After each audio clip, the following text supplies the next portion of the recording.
زن اس ملک کے لیے اپنی جانیں قربان کرنے کے لیے تیار ہیں۔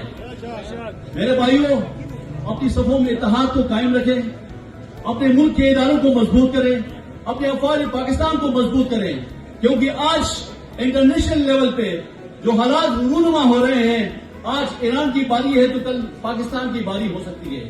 یہ یہود و نصارہ ہمیشہ اسلام کے دشمن رہے ہیں، انہوں نے اسلام کو نقصان پہنچانا ہی ہے۔ اب اس نقصان سے بچنے کے لیے صرف اور صرف آج جو ہمیں ضرورت ہے وہ اتفاق و اتحاد کی ہے۔ بزرگوں نے جو جان کی قربانیاں دے کے اس مملکت خدا پاکستان کو وجود میں لا کے ہماری حوالے کیا ہے، تو اس کو قائم دائم رکھنا، اس کو استحکام کرنا، اس کی طاقت کو بڑھانا، یہ ہم سب کی ذمہ داری ہے۔ ہمارے بزرگوں نے اس ملک کو حاصل کیا تھا، اس ملک کو حاصل کرنے کے بعد اس ملک کی ترقی، اس ملک کا استحکام ہمارے آنے والی نسلوں اور ہم سب کے اوپر ہماری ذمہ داری بنتی ہے۔ اس وقت اندرونی اور بیرونی حالات کے تحت لوگوں کے اندر ملکی اور قومی جذبے کو دوبارہ سے آشکار کرنا تھا، اور ہم سب کی بقا اس ملک کی بقا کے ساتھ ہے۔ جب تک یہ ملک مضبوط ہے، جب تک ہم سب کی حفاظت اور سیکیورٹی مضبوط ہے، اس وقت تک ہمارا علاقہ بھی محفوظ ہے، ہماری جان و مال بھی محفوظ ہے۔ وطن عزیز پاکستان اللہ کی طرف ایک نعمت ہے، ایک تحفہ ہے، اس کی قدر کرنی چاہیں اور اس کی حفاظت کرنا چاہیں۔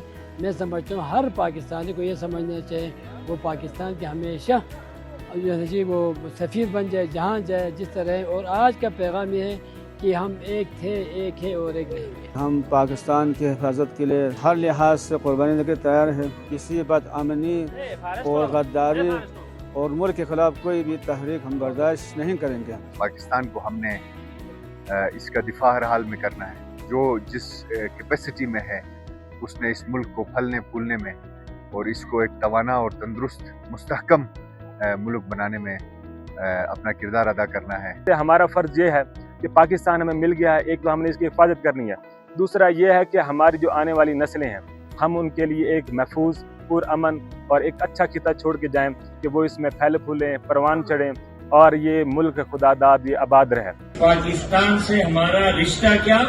لا الہ الا اللہ۔ ہم اس عزم کا اعادہ کرتے ہیں کہ انشاءاللہ مملکت پاکستان کے ساتھ وفاداری اور حب الوطنی کے جذبے کو ہم اپنی آنے والی نسلوں میں بھی منتقل کرنے کا بھرپور عزم رکھتے ہیں۔